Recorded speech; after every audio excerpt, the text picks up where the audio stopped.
कहाँ थे हम लोग, आइए यहाँ पे देखते हैं। स्टेट जनरल हो गया। स्टेट जनरल 1789 में एक सभा बनाई गई थी फ्रांसीसी लोगों के द्वारा, जो आगे चलकर उसका नाम क्या रख दिया गया, वैसा ही वियना सम्मेलन 1815 क्या है। तो यूरोप देश, यूरोप में, यूरोप है तो यूरोप में चलेगा। यूरोप देश के राजदूतों ने, किसने, राजदूतों ने राजा के खिलाफ काम करना शुरू कर दिया। और 18 सितंबर से सितंबर के बाद कौन था, अक्टूबर, हाँ 18 सितंबर से 14 अक्टूबर 1815 तक ये लोग भी मिलके अपना राजदूत लोग क्या बना लिया, राजदूत लोग कौन, अपना ग्रुप बना लिया। क्यों, क्योंकि राजा का जुल्म अब जनता भी नहीं सहेगी, राजदूत भी नहीं बर्दाश्त कर पा रहा, इतना जुल्म हुआ कर रहा था। तो अब वहां के लोगों में एक चीज का सोच आया कि हम लोग क्यों ना धीरे धीरे करके यहाँ के राजा का शासन खत्म कर दे और मेनली अपना शासन, या फिर ऐसा शासन की डिमांड करे जो शासन तो करे लेकिन जनता की बात को भी सुने। यानी कि यहाँ के लोग, यूरोप के लोग क्या चाहते थे कि राजतंत्र खत्म हो जाए, राजतंत्र खत्म हो जाए और कौन सा तंत्र आ जाए, लोकतंत्र कहिए तब, या इसको जनतंत्र कहिए तब। जन माने जनता और तंत्र माने कानून, मतलब ऐसा कानून हो जाए जिसमें जनता की बात को भी सुना जाए, सभी लोगों में आपसी कानून का बराबर हो। नहीं तो पता चला कि बड़े लोग को एगो मर्डर माफ है, छोटे लोग को एक चाटी मारो तो फांसी की सजा। तो कहा भैया समान कानून हो। तो इस तरह के डिमांड कहाँ के लोग किया, यूरोप के लोग ने किया। समझ में आया। आपसे पूछते वियना सम्मेलन कब हुआ था, 1800। राजदूत चला तो ठंडा जाते हैं, बहुत गर्मी बन जाता है। ठीक है, तो 18। अब आपसे दूसरा को सवाल कर, इसको मिटा के सवाल पूछे। अरे राष्ट्रवाद किसे कहते हैं, अपने देश के प्रति प्रेम की भावना का। किस चोट्टा ने कहा था कि एक ही धर्म और एक ही जाति के लोग से बने क्षेत्र को देश कहते हैं, अर्नेस्ट रेनन। बताइए क्या नाम था इसका। नेशनल असेंबली का गठन कब हुआ, 1789 में। बाद में उसका नाम क्या रख दिया गया, नेशनल असेंबली। पहले उसका नाम क्या था, उसका स्टेट जनरल। पहले उसका नाम क्या था, स्टेट जनरल। वियना सम्मेलन कब हुआ, 1815 में। यह किसका सम्मेलन था, राजदूतों का सम्मेलन था। किस देश के राजदूतों का सम्मेलन था, कौन चित्र पढ़ रहे हैं, वही देश का रहेगा।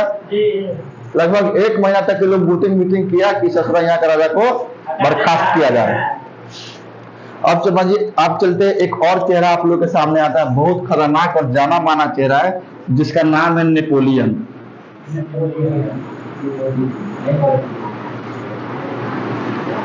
नेपोलियन के बारे में सबसे पहले समझिए नेपोलियन का जन्म।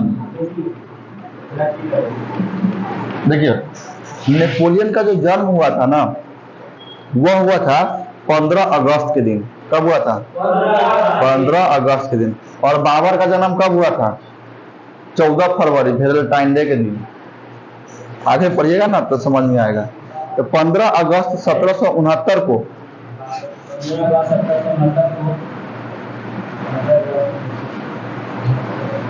याद रखना है यह डेट को, इसको बंद कर दो। इस डेट को आप याद रखिएगा कि नेपोलियन का जन्म 15 अगस्त 1769 को हुआ। फिर से बोलिए, नेपोलियन का जन्म कब हुआ, नेपोलियन का जन्म कब हुआ, जन्म लिया नेपोलियन। इतना मतलब योग्य किसे कहते हैं, जो इंसान के ऊपर कितना भी मुसीबत क्यों ना आ जाए, वह अपना काम करना नहीं छोड़ता है और अंत में जाकर के वह कुछ ना कुछ बनिए जाता है। तो उसी तरह नेपोलियन था, इसके ऊपर बहुत सारी समस्याएं हैं, लेकिन नेपोलियन ने पीछे मुड़ करके नहीं देखा। और यह इतना योग्य था कि इसने कई सारे युद्ध में फ्रांस को जीत दिलाया, फ्रांस को जीत दिलाया। क्यों, क्योंकि यह फ्रांस के सेना में जाकर नौकरी करने लगा। कौन से, किसके सेना में, फ्रांस के सैनिक के सेना में नौकरी करने लगा। अब 2-4 को युद्ध में खूब जाके आगे मार देता था सबको, उसके बाद सबका नजर नेपोलियन पे पड़ा, कहा कि आखिर यह लड़का है कौन। तो इसकी मात्र उस वक्त उम्र कितनी थी? 24 वर्ष। कितनी वर्ष थी? 24 वर्ष में। 24 वर्ष में गर्म खून रहता, जाके केकरो छोप देता था, कहता था लीजिए खेला खत्म, आप जीत गए फ्रांस। तो इस तरह इसने फ्रांस को बहुत सारा युद्ध में जीत दिलाया। फ्रांस ने देखते देखते इसे सिपाही से सेनापति बना दिया। क्या बना दिया इसे? कितनी वर्ष की उम्र में सेनापति बना? 24। याद रखिएगा, पूछता है कि नेपोलियन कितने वर्ष की उम्र में सेनापति बना? 24 वर्ष की उम्र में बना। और जब ये सेनापति बन गया, इसके अंदर लालच बढ़ गई, कहा कि अब लगता है कि हम राजा भी बन सकते हैं। नहीं, सेनापति मतलब 100 गो सेना, पहले क्या था? 100 गो सेना है, वही में से कोनो एगो सेना ही था छोटा मोटा। अभी जाके तना दन मार देता था, हाईलाइट हो गया, तो कहा इस सेनापति को हटाओ और इसके जगह पर सेनापति कौन हो जाएगा? नेपोलियन। सारा फौज सिर्फ नेपोलियन का बात मानेगा। नेपोलियन कहा कि जब हम इतना कर सकते हैं तो हम राजा भी बन सकते हैं। नेपोलियन देखते ही देखते आगे चलते गया और एक दिन वह कहाँ का राजा बन गया? फ्रांस का राजा बन गया। फ्रांस का राजा कौन बन गया?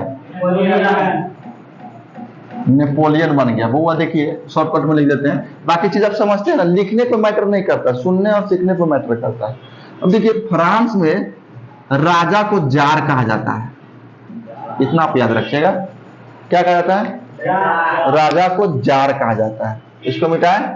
नेपोलियन के बारे में आपसे पूछेंगे तो बता दीजिएगा, बताइए तो नेपोलियन कितने वर्ष की उम्र में सेनापति बना?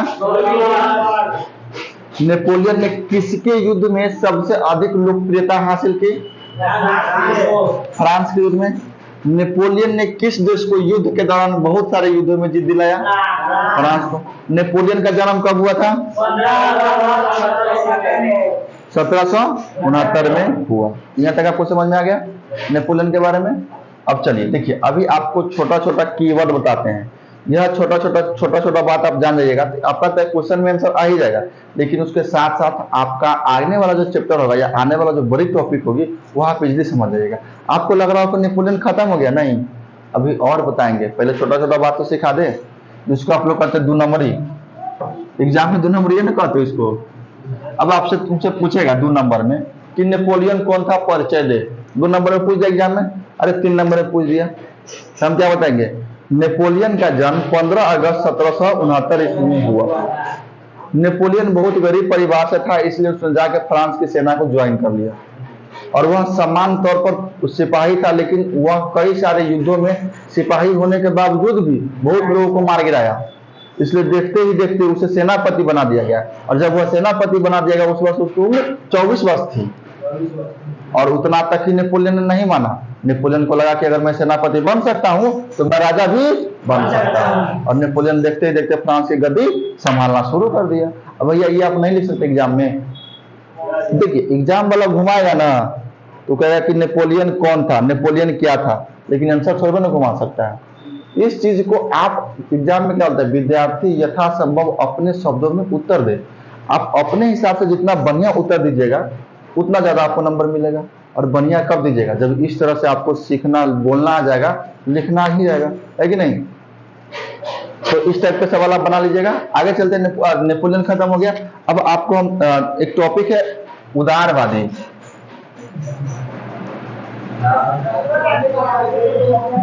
एक होती है उदारवादी और दूसरा होता है रूढ़िवादी। कौन सा?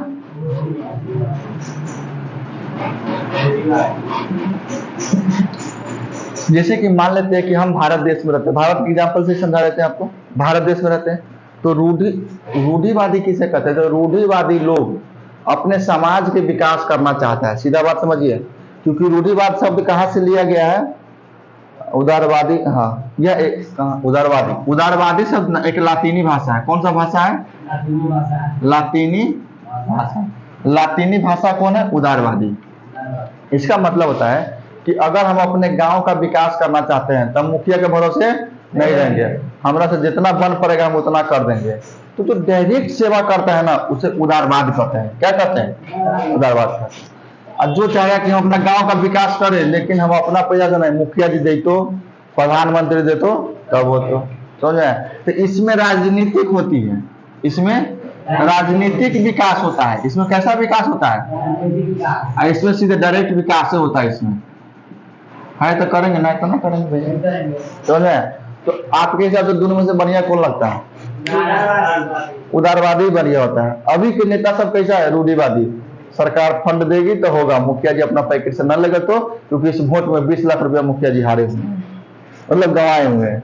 वोट भी वो जुगे ना होता है, सब कुछ जुगा होता है।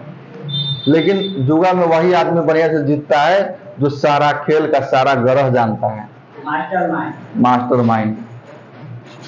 मिटाएं इसको। मोदी जी बुढ़वा के ईवीएम हटेबे नहीं करते हैं, हैक। वोट देगा किसी को आएगा मोदी जी के खाता में, होता है ना ऐसा? हाँ, रूढ़िवादी हो गया। अब एक और होता है, एक और हो गया बाबू नारीवादी। कौन सी वादी? देखिए, नारीवादी क्यों हुआ? नारीवादी के पीछे एक ही उद्देश्य था, महिलाओं को आगे लाना। अब हुआ क्या था एक्चुअली में कि यूरोप में महिलाओं को पुरुषों की तरह उतना समानता का अधिकार नहीं मिलता था। हालांकि यूरोप में नहीं, दुनिया के किसी भी देश में उतना नहीं मिलता था। लगभग ब्रिटेन में थोड़ा बहुत मिलता था, अंग्रेज के यहाँ। भारत में तो और दिक्कत था। तो नारी लोगों ने मिलकर वहां पे एक आंदोलन चला दिया, कहा कि हमें पुरुष के जैसा अधिकार दीजिए। किसने कहा? महिलाओं ने। तो स्त्री एवं पुरुष के बीच समानता को लेकर के जो आंदोलन हुआ उसे क्या कहते हैं? समझ में आ गया? लिखने की जरूरत है? हालांकि आपके नोट पीडीएफ मिल जाएगा, आप उसको ऑनलाइन में अभी डाल देंगे, और बाकी आप लोगों को तो ऐसे मिल ही जाएगा, है ना? तो नारी बात समझ गए। स्त्री एवं पुरुष में क्या होता है? अच्छा, एक चीज आप सुनते हुए, विचारधारा। कौन सा धारा? ना, मोदी जी का विचारधारा है कि गरीबी हटाओ, नहीं गरीब हटाओ, है कि नहीं? है कि नहीं? तो सबका अपना अपना एक विचारधारा होता है। विचारधारा किसे कहते हैं? तो किसी भी राजनीतिक पार्टी के वोट मांगने का एक तरीका होता है कि हमको वोट दीजिए, हम आपको अगला साल पक्का लुटवे करेंगे। उसका विचार हो गया। वो कह दिया कि न लूटेंगे तो और लूटेगा, कह दिया लूटेंगे, थोड़ा बहुत विश्वास कर लो तो लूटेगा। हालांकि वोट मांगेगा तो क्या कहता है? हम सड़क बनवाएंगे, हम नाली बनवाएंगे, हम आपके गांव में स्कूल की व्यवस्था जबरदस्त करेंगे, शिक्षा क्षेत्र में विकास होगा, हॉस्पिटल बनेगा, गरीब को मुफ्त इलाज होगा। होने के बाद सब में से लुटंती शुरू। शिक्षा में 5 करोड़ 2 करोड़ दे जाओ, नेताजी के वोट में खर्चा हुआ है, पूरा लेके लूट ला के अपना घर में रख लेता है कि नहीं? तो वह क्या हुई? उसकी विचारधारा हुई कि थोड़ा लुटवे करेगा। और कोई भी नेता अगर कह रहा है ना गंगाजल में खड़ा होके कि हम नहीं लूटेंगे, हम विकास करेंगे, यह बात बिल्कुल गलत है। वो हराम क्या नहीं हुआ। तो हम आपसे बात करते, बताइए, जैसे कि अभी क्या नाम है, तेजस्वी यादव। तेजस्वी यादव की विचारधारा थी कि जब मैं सरकार में आऊंगा तो सबसे पहला बात कि मैं नीतीश कुमार के साथ अपनी सरकार को नहीं बनाऊंगा। लेकिन वो क्या किया? बोलिए ना, क्या किया? वो तो नीतीश के साथ सरकार बना लिया। क्या उसकी विचारधारा ठीक होती तो बनाता? नहीं बनाता। देखिए, राजनीति को अलग रख लीजिए, पढ़ाई को अलग रख लीजिए। अब वही नीतीश कुमार कह रहा था कि हम जिंदगी में कभी भी आरजेडी से नहीं मिलेंगे, लेकिन फिर वो लालू से मिल गया। खराब हो गया क्या? रहने दो ना, ना वो अपने ध्यान से ना डिस्टर्ब होगा उसमें। तो विचारधारा फिर क्या कहा था तेजस्वी यादव कि अगर हम चुनाव जीत गए तो 20 लाख नौकरी देंगे। आया अभी तक नौकरी, लेकिन लोग उसको क्यों वोट दिया? उसकी विचारधारा को देखते हुए कि यह आदमी कुछ करने वाला है। तो विचारधारा उसी कहते हैं कि आपके मन में जो है ना जनता को बताइए। राजनीतिक पार्टी अपनी विचारधारा बताती है कि नहीं बताती है? वो कहेगा कि हम इंदिरा आवास दिलवाएंगे, वो कहेगा कि हम आपको नौकरी दिलवाएंगे, वो कहेगा कि जो भी मिला उसको लूट लेंगे। सबका अपना अपना विचारधारा होता है। तो राजनीतिक पार्टी का फिक्स है कि उसका अपना अपना एक विचारधारा इसी को ना कहते हैं। लेकिन लोग देखो वोट दे ही देता है। हालांकि देखिए, किसको वोट नहीं दीजिएगा आप ही बताइए ना, किसी न किसी को तो देना ही पड़ता है वोट। और ऊपर से वोट दीजिए, पता चलेगा ईवीएम मशीन में हैक लगा हुआ है, वोट दिए ना चल गया उन्हें, दिक्कत और हो जाता है। चलिए अब देखते हैं हम लोग यूरोप में राष्ट्रवाद के बाद हम लोग देखते हैं, इसके बारे में कुछ बात आपको बताते। देखिए यूरोप में राष्ट्रवादी का शुरुआत कहां से हुआ, देखिए देखा ना हो,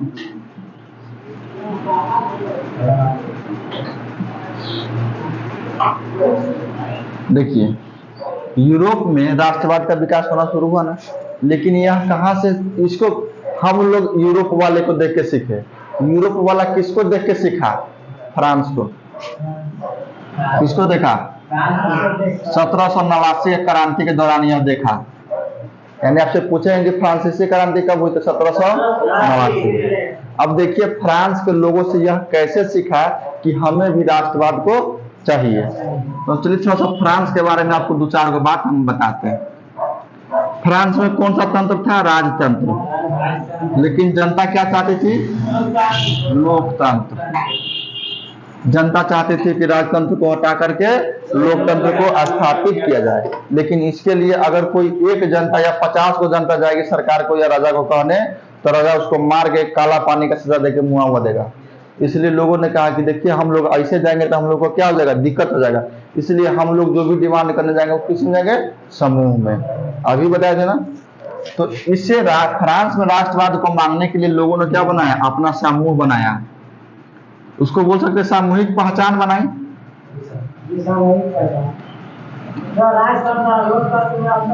हाँ, राजतंत्र क्या होता है बाबू, देखिए राजतंत्र में राजा का राज होता है, लोकतंत्र में जनता का राज होता है। जनता का राज होने का मतलब कहता है, फिर से समझिए। देखिए राजतंत्र में जो राजा गद्दी पर बैठे हुआ है वह आपका बात सुनेगा चाहे नहीं सुनेगा, कोई ठीक नहीं है। उसका मन है सुनेगा, मन होगा तो वो आपको मार देगा, कहेगा हमको कंप्लेन करने आता है। दूसरी बात, लोकतंत्र क्या होती है कि लोकतंत्र में लोग ही चुनता है किसी एक आदमी को कि मैं आपको चुन दिया, आप शासन कीजिए। लेकिन याद रखिएगा सब लोग को नियमन से ध्यान दीजिएगा। आप सिर्फ मेरे ही नहीं, सब लोगों ने आपको चुन के वहां पे भेजा है, आप सब के राजा हुए। तो जब यहाँ पे जाता है तो यह लोगों को सेवा पानी करता है। और इसकी सबसे बड़ी खासियत क्या थी, हम जो राजा बनाए ना वो 5 वर्ष के लिए बनाए। अगर 5 वर्ष में खूब खर्च नहीं करेगा तो अगला साल जनता उसको चुनवे नहीं करेगा, कहेगा थोड़ा सा निमन दोसर है उसको बना दे। अरे मोदी जी है, मोदी है तो मुमकिन है, कुछ कर देते हैं। तो सामूहिक पहचान बनाई। सामूहिक पहचान बना लेने के बाद आपको हम बताते हैं लोगों ने क्या किया। लोगों ने कहा के लोगों ने, फ्रांस के लोगों ने कहा कि फ्रांस देश में अलग अलग भाषा को आप जो वैल्यू देते हैं वह बात खत्म कीजिए। फ्रांस में सिर्फ एक ही भाषा होना चाहिए। कौन सी भाषा होना चाहिए, एक ही भाषा। उस भाषा का नाम रखिए फ्रांसीसी भाषा। फ्रांस की राष्ट्रीय भाषा कौन है, फ्रांसीसी। आपसे पूछेगा कि फ्रांस की राष्ट्रीय भाषा कौन है, फ्रांसीसी भाषा है। फिर आपसे कहा, फिर लोगों ने कहा फ्रांस के कि कानून बनाइए। कैसा था, सबके लिए समान। अगर कोई गरीब है तो अगर उसको कोई एक चाटी मारा है तो उसको भी उतना सजा मिलेगा जितना कोई अमीर को। नहीं तो पहले होता था कि मान लो कि कोई गरीब है, अमीर को मार दिया एक चाटी, इसको फांसी की सजा दे दो। अमीर है, गोलियों मार दिया ना इसको, कोई बात नहीं है, दही माफ हो जाएगा। तो लोगों ने कहा नहीं, यह कानून बदलिए और सबको एक समान सजा दीजिए। जो गलती करेगा जैसा गलती वैसा सजा दीजिए। कहाँ के लोगों ने कहा, ये सब देख के कौन सीख रहा था, यूरोप के लोग सीख रहा था।